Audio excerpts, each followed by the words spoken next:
name is Ela Beck, and you Rabbi from Love the Planet. Please like, share, and subscribe, and ring the little bell. Ring the little bell so you're notified when new videos drop. And this is the final one, maybe. I might be doing other. Maybe I'll do the 49th or the 48 ways tomorrow. This is the final of the 48 ways to wisdom. What are the 48 ways to wisdom? I'm sure you know by now. And now we're at the end. These 48 ways to make you freaking awesome, which is, my basic intention.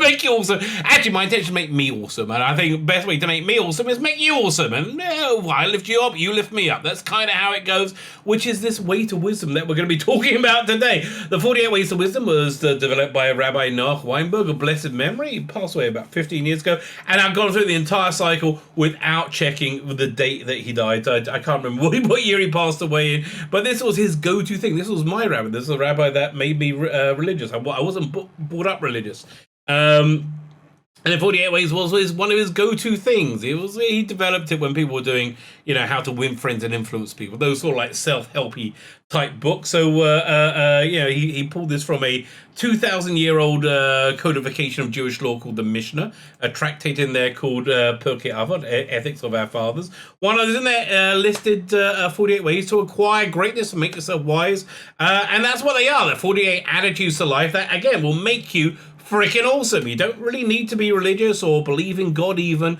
for them. Some of them is certainly helpful, but you can basically come at this from any angle, and it will make you a more actualized person. So we're up to way 48. So we do this in this period of time called the Omer, which is a 49-day period that goes from the Jewish holiday of Passover to the Jewish holiday of Shavuot, which is when the Israelites traveled from Egypt to Mount Sinai, as well as being a physical journey. It was also a spiritual journey, and whatever we do in the spiritual endeavors gets a real boost in this time, especially if we commit to do something every single day, which is what we've basically done here. So that's what we do right now. We're up to way 48. Before we get to it, though, can you hit the like button? That'll be great. Can you hit the share button? That's also great. Can you hit the subscribe button? Everybody should be subscribed. That'd be fantastic. When they subscribe, that'd be fantastic. Thank you very much. I am pathetically appreciative. I really am. If you subscribe, please make sure you're still subscribed. It'll be super nice. Go check out my Indiegogo. Go check out my Indiegogo. 2 freaking awesome comic books for your delight and delectation. So let's look at this. Way 48. Educate the educators. So in Hebrew, this is... where is it in Hebrew? It was hide it. Hamakim et Rabos. Oh God, I wish I had wrote these in Hebrew. It'd be so much easier. Hamakim et Rabba. Raise up, make your teacher wise. So what's this, and why is this as a way to wisdom? Well, the first aspect to this is don't be a brainless zombie. Don't just accept whatever your teachers tell you, right? Just challenge them, think it over, come up with great questions on them, come up with things that don't make sense about what they're saying, because the more you challenge your teachers, the greater they will have to become. The greater they become, the greater you're going to become, right? It's a cycle. It's an incredible cycle. But I think the real essence of this way is make your teachers wise to yourself. This is somebody who's actually taught you some wisdom, somebody who's been of benefit to you in your life. So let's say they say something to you, let's say they say something to you that you agree with. Easy. Yeah, you go, oh, that makes sense, that's smart. Where this way gets harder is when they tell you something that you disagree with, right? When you disagree with something, you're often apt to like throw it out. Okay, yeah, forget it. Nah, nonsense, he's wrong. No, stop and consider. You see, and this is like the Twitterati, they just find impossible to do. Just stop and consider that you might be wrong and they might be right, right? Yeah. Again, it's like they can't even conceive of, even when given direct proof that they're wrong and you're right, they don't really care. Stop and consider that you don't know everything, and this person who has actually been very helpful to you, has benefited your life by teaching you, might actually have something. Now, you may disagree with him. Ultimately, you may disagree with whoever this is, right? Which is fine. But stop and give them benefit of the doubt, because this is a way way to wisdom because it will make you wise, right? It will make you have to run over the whatever it is in your head again, whatever you're disagreeing with again, and make you understand why you disagree. And then you do the other part of this way to wisdom when you challenge your teacher and you have a back and forth and say, well, I disagree with this because of this reason here. And you have a back and forth, and then everybody benefits. Why does everybody benefit? Because truth wins out. Truth is everything. Truth is all, right? And when you come to an understanding together, now this means your teacher's got to be open-minded that he might be wrong as well, right? And so if you both do this, I think you're going to come up to greatness. So sensual resistance. One of the biggest obstacles in obtaining wisdom is being emotionally invested in your own position. This is so true, right? And people just double, triple down, and they don't want to be embarrassed by being wrong. The only embarrassment is inflexibility, in my mind, right? Inflexibility. And when I say inflexibility, being unwilling to talk or discuss your differences. Again, we're talking about the Twitterati, right? Essentially, the ways to wisdom do everything the opposite that they do, right? Everything the opposite they do, and you should be fine. Be aware when you feel desire to distance yourself from words of others. That's probably the time when you really need to consider them. Layers upon layers. Think and rethink what your teacher says.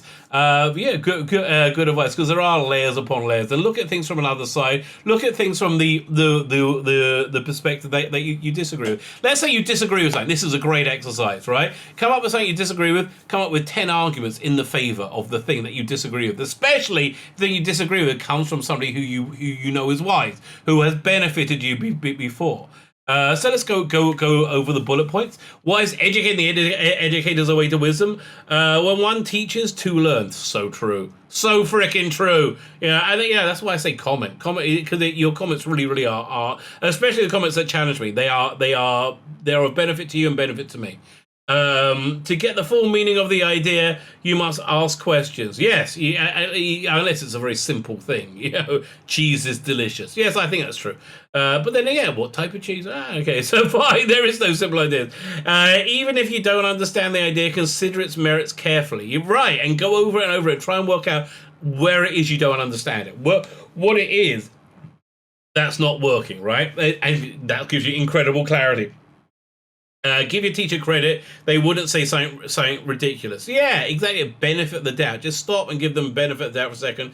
Appreciate you're not perfect. Maybe in this case, you're making a mistake. And again, if both people are in the conversation, feel that way, and both people want to come to truth, you're going to come to greatness. You're going to come to absolute greatness.